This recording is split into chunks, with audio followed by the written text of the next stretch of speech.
नमस्कार मित्रों, मैं नीलाव एक बार फिर से धर्म संसार पर आप सभी का स्वागत करता हूँ। वैसे तो रामायण का युद्ध कांड अनेकों अनेक रोचक कथाओं से भरा हुआ है, लेकिन जो कथा मैं आपको आज बताने वाला हूँ वो आपको महाबली हनुमान और महाबली कुंभकर्ण के बल की सीमा के बारे में बताएगी।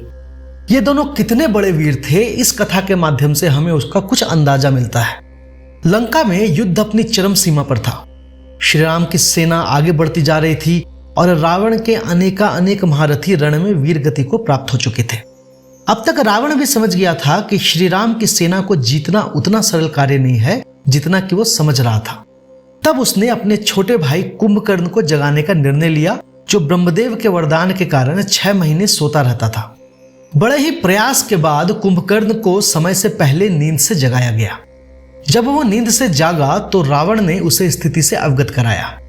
इस पर कुंभकर्ण ने रावण को उसके कार्यों के लिए खरी खोटी अवश्य सुनाई, किंतु अपनी भाई की सहायता से वह पीछे नहीं हटा। जब वो रणभूमि में पहुंचा तो उसकी काया देखकर वानर सेना में खलबली मच गई और राक्षस सेना निश्चिंत हो गई। कुंभकर्ण इस युद्ध को अधिक खींचना नहीं चाहता था, इसी कारण उसने सीधे श्री राम से युद्ध करने की ठानी, किंतु वानर वीरों के होते हुए वो श्री राम तक कैसे पहुंचता। लगभग पूरी वानर सेना उसके भय से भाग खड़ी हुई, किंतु वानरों में जो महारथी थे उन्होंने कुंभकर्ण को रोकने का प्रयास किया। सबसे पहले नल, फिर नील, फिर द्विविंद आदि वीरों ने कुंभकर्ण को रोकने का प्रयास किया, किंतु उसके बल से पार नहीं पा सके। फिर वानर राज सुग्रीव एवं अंगद ने सम्मिलित रूप से कुंभकर्ण को रोकने का प्रयास किया, जिससे कुंभकर्ण थोड़ा विचलित तो हुआ, किंतु शीघ्र ही वो अपनी गति से आगे बढ़ता रहा। तब ऋक्षराज जामवंत ने एक भीषण मुष्टि प्रहार कुंभकर्ण पर किया, जिससे वह थोड़ी देर तक रुका और उसने जामवंत के बल की प्रशंसा की, किंतु वानर सेना का संहार उसने जारी रखा। तब और कोई चारा ना देखकर जामवंत ने हनुमान को उसका मुकाबला करने को कहा। महाबली हनुमान का बल अपार था। उन्होंने युद्ध क्षेत्र में आकर कुंभकर्ण को ललकारा। कुंभकर्ण के विशालकाय शरीर के सामने बजरंगबली ने भी अपना विराट स्वरूप धरा और फिर दोनों युद्ध के लिए तत्पर हो गए। दोनों में महान द्वंद्व आरंभ हुआ। दोनों ओर की सेनाएं हाथ रोककर उन दो महापराक्रमी योद्धाओं का युद्ध देखने लगी। आपस में लड़ते हुए दोनों को अपने प्रतिद्वंदी के बल का भान हुआ और दोनों मन ही मन एक दूसरे की सराहना करने लगे। जब युद्ध थोड़ा लंबा खिंच गया तब कुंभकर्ण ने हनुमान की प्रशंसा करते हुए कहा, हे महाबली, मेरे हाथों कितने ही महान योद्धाओं का अंत हुआ है, किंतु मैंने आज तक तुम जैसा वीर नहीं देखा। किंतु मेरे और तुम्हारे युद्ध का कोई परिणाम नहीं निकलने वाला, क्योंकि तुम मुझे परास्त नहीं कर पाओगे और युद्ध इसी प्रकार चलता रहेगा। मेरी तुमसे कोई शत्रुता नहीं है और मैं यहाँ राम का वध करने के लिए आया हूँ, अतः जाओ और अपने लिए कोई और प्रतिद्वंदी ढूंढो। तब महावीर हनुमान ने कहा कि हे वीर, अगर मुझ जैसे सेवक के रहते हुए मेरे स्वामी को युद्ध करना पड़े तो यह मेरे लिए लज्जा की बात है। यदि तुम्हें लगता है कि इस युद्ध का कोई परिणाम नहीं निकलने वाला है तो वापस लौट जाओ। ऐसा कहकर दोनों पुनः युद्ध करने लगे। दोनों के युद्ध ने उग्र रूप ले लिया।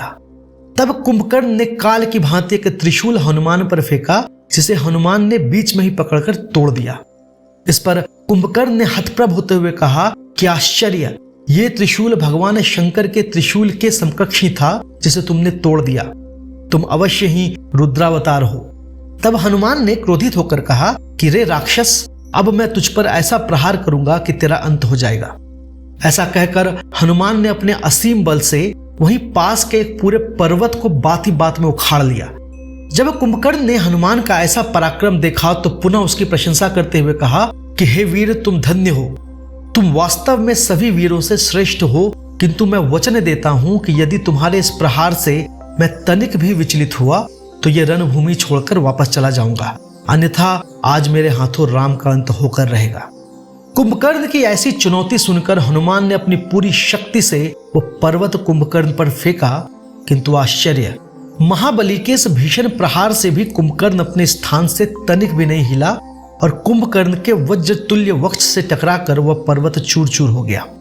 ऐसे भीषण कर्म को देखकर हनुमान भी कुंभकर्ण की प्रशंसा किए बिना नहीं रह सके और फिर उन्होंने निर्णय लिया कि यह योद्धा तो श्री राम के हाथों ही मृत्यु पाने के योग्य है।